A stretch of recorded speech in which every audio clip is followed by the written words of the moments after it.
La santé au naturel avec Olivier, notre naturopathe.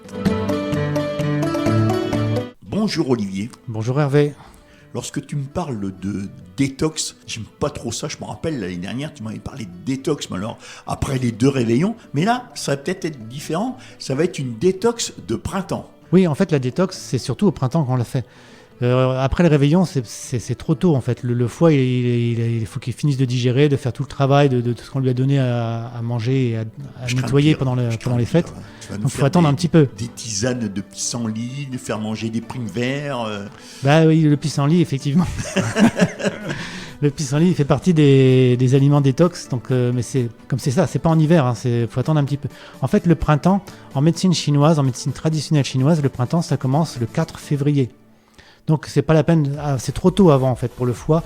C'est le printemps, c'est donc à partir du 4 février, c'est là que c'est le bon moment pour s'occuper du foie. C'est là qu'il commence à faire le plus froid.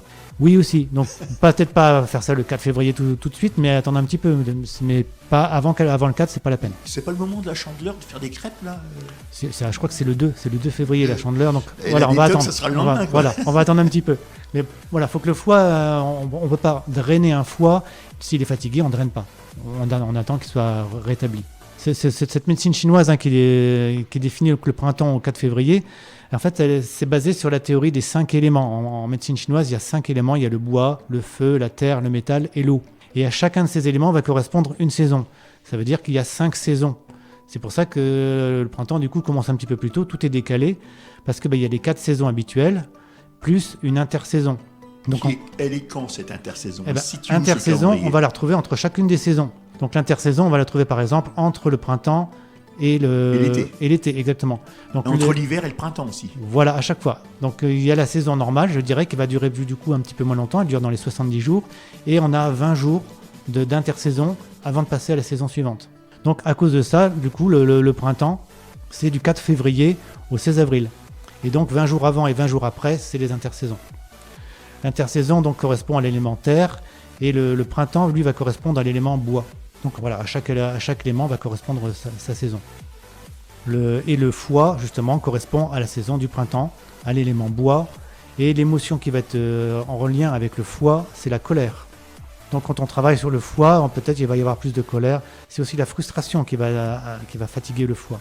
Donc tout ça, les organes sont liés à des émotions.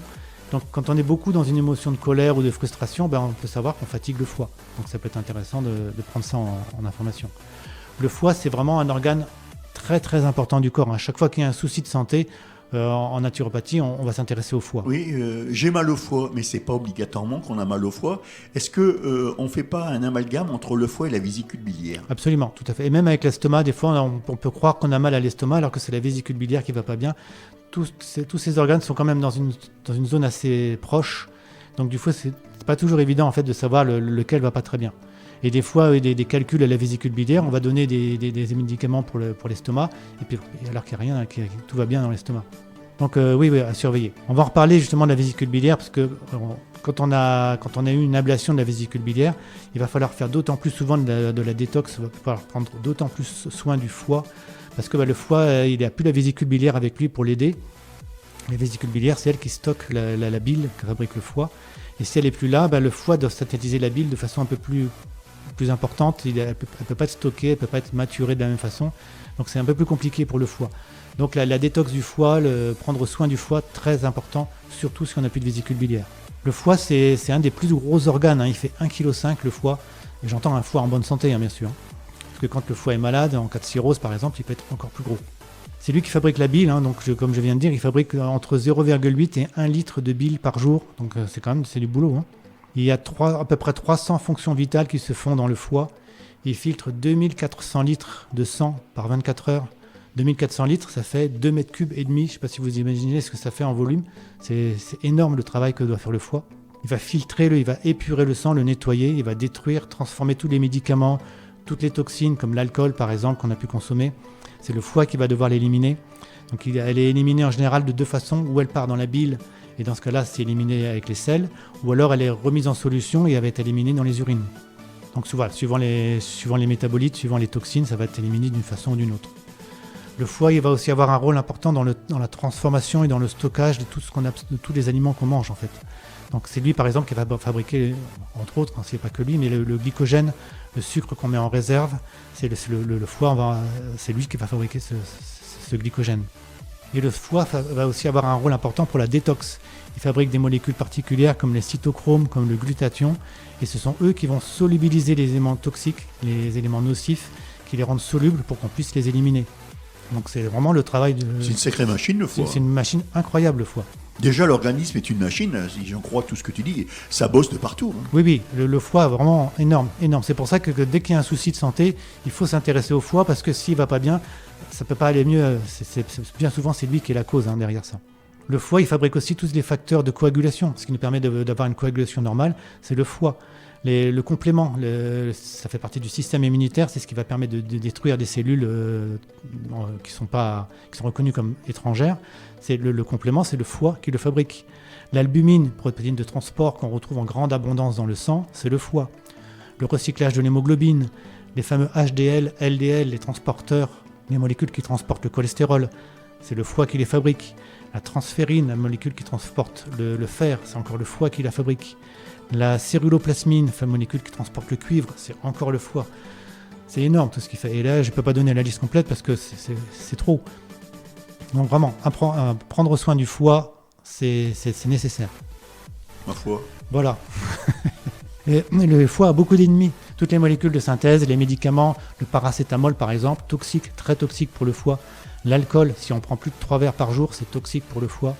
Il y a des virus aussi qui sont toxiques pour le foie, comme par exemple l'hépatite virale. Les excès de lipides, toxiques pour le foie. Le froid, surtout en hiver, justement en hiver il fait froid et le foie va avoir du mal à travailler. Comme je disais, il y a au moins 300 fonctions vitales 300 réactions chimiques qui se font dans le foie. C'est un organe qui est à peu près à 42 degrés, qui est plus chaud que tout le reste du corps, tellement il s'y passe un métabolisme important. Et donc, quand il fait froid, le foie va avoir du mal à travailler correctement. Pas évident ça, hein. Le froid. Oui, il faut que je fasse attention le foie à chaque fois. froid. Oui, il faut faire des exercices de diction. Par rapport aux émotions, je disais aussi tout à l'heure en médecine chinoise, tout ce qui va être frustration, culpabilité, ce qui va être générateur de colère, ça va fatiguer le foie aussi. Donc le foie a beaucoup d'ennemis, on pourrait dire, donc raison de plus pour en prendre soin.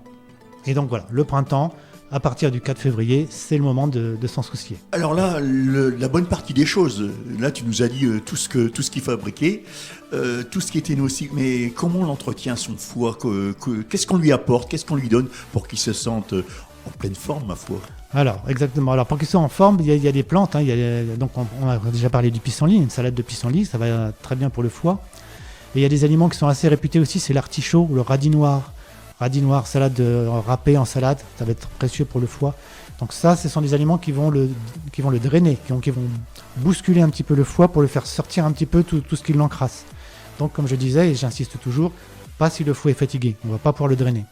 Le romarin aussi, le jus de citron, on peut mettre par exemple quelques gouttes de jus de citron dans de l'eau, ça va être précieux pour le foie. Qu'est-ce que j'avais encore sur le foie? Oui, dans les jus de fruits, les jus de légumes, je suppose. Jus de légumes, tout à fait. Mais on va aussi, il y a des aliments qu'il va falloir limiter au maximum pour pas trop fatiguer le foie.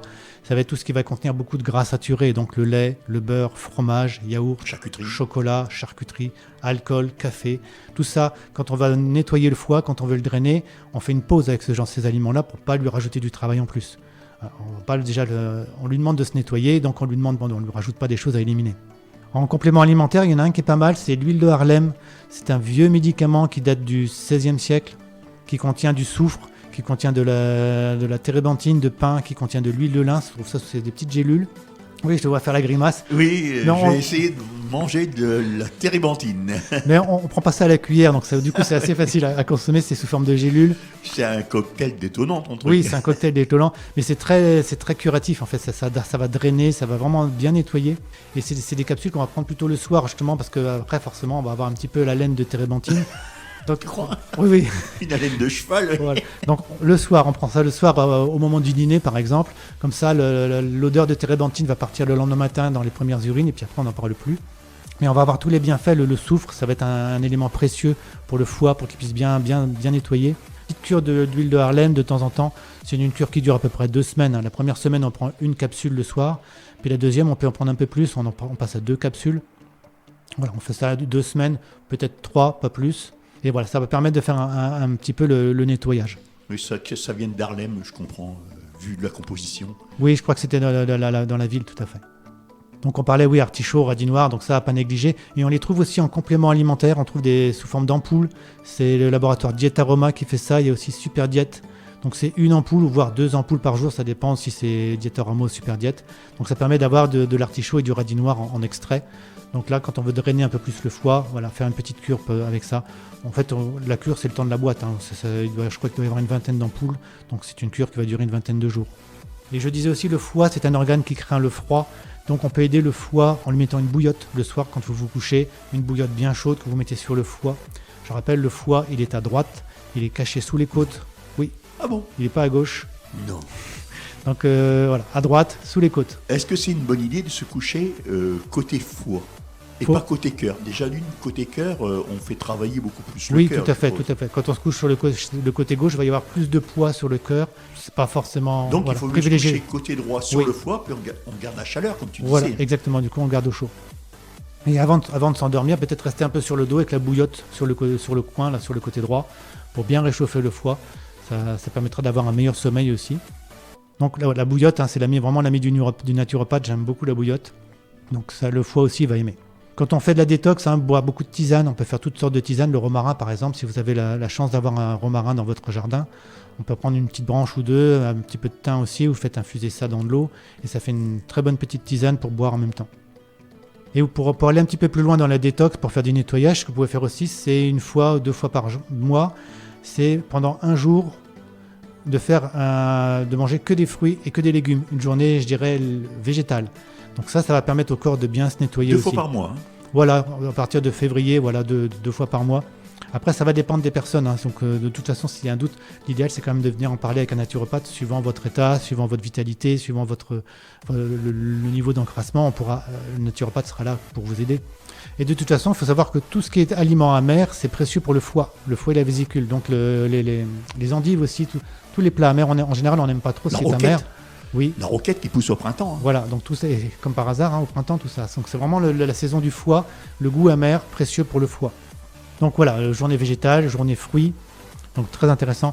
Et si vous voulez aller encore un petit peu plus loin dans la détox, bousculer un peu plus, je dirais, la mécanique, c'est de faire une journée avec que des pommes, par exemple. Donc du matin au soir, vous allez manger que de la pomme.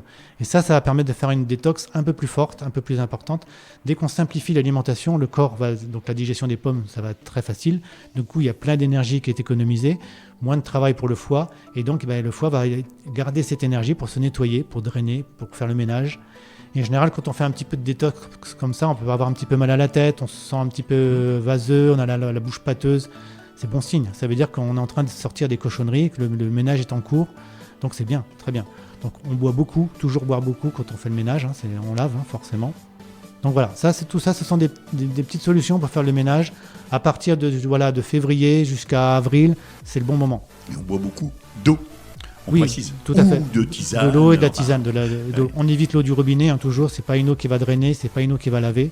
Donc plutôt ou de l'eau en bouteille ou mieux de l'eau que vous filtrez, ça c'est l'idéal. Et pas de soda, pas de trucs comme ça voilà, exactement. Qui sont nocifs. Hein. Tout à fait, c'est du sucre et donc ça va pas être terrible du tout. Fin de printemps aussi pour faire du nettoyage et aussi la sève de bouleau qui peut être aussi un bon moyen de non, nettoyer. C'est pas une bonne idée. Le bouleau, c'est pas une bonne idée. Pourquoi? Faut le prendre en sève, c'est mieux. Sous forme de sève, ça fait une boisson assez agréable. On trouve ça? On trouve ça en magasin bio, tout à fait. Sinon, si vous avez un boulot près de chez vous, vous pouvez on trouve des vidéos sur YouTube qui expliquent comment récupérer la sève. Ça peut se faire. Ce qui est important, c'est de bien reboucher le trou quand vous avez prélevé la sève, parce que sinon, le boulot saigne, il perd sa sève et on pourrait le tuer. Donc, il faut vraiment bien reboucher. Donc, c'est la sève qui récupère la sève, comme l'érable, le sirop d'érable. Exactement. C'est la sève de printemps avant que les feuilles apparaissent. C'est une sève qui a peu de goût en fait, mais qui va avoir un effet drainant très très précieux. Le plus simple, c'est encore de l'acheter. On la trouve en bouteille. Je crois, mais il y a même près d'Amiens, il y a une entreprise qui fabrique de la sève.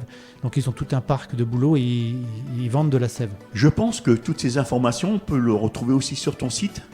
Oui, Hervé, on peut retrouver tout ce que je dis, ou presque, sur mon site internet naturopathe-compiègne.fr.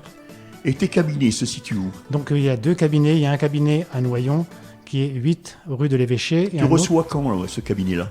Dans ce cabinet, je reçois sur rendez-vous. Je reçois toujours que sur rendez-vous de toute façon, donc il faut m'appeler. Le plus simple, c'est de m'appeler. Oui, on donnera ton téléphone après, mais là, Voilà. Donc sur Noyon, 8 rue de l'Évêché. À Compiègne, c'est 5 place Choiseul. C'est l'ancienne école d'état-major. tu reçois tous les jours Je reçois le lundi sur Noyon et en fin de semaine sur Compiègne. pour prendre rendez-vous. Pour prendre rendez-vous. Donc le plus simple, Ton c'est de numéro de m'appeler. téléphone, bien sûr. C'est un portable. C'est le 06 28 05 72 44. Vous m'appelez, on définit ensemble un rendez-vous. Je vous réponds à toutes les questions que vous pouvez vous poser. Sur ces bonnes paroles, écoute, je te remercie d'avoir fait un petit saut comme ça dans les studios de Vive FM. Ah, c'est Bon toujours un week-end. plaisir. À bientôt.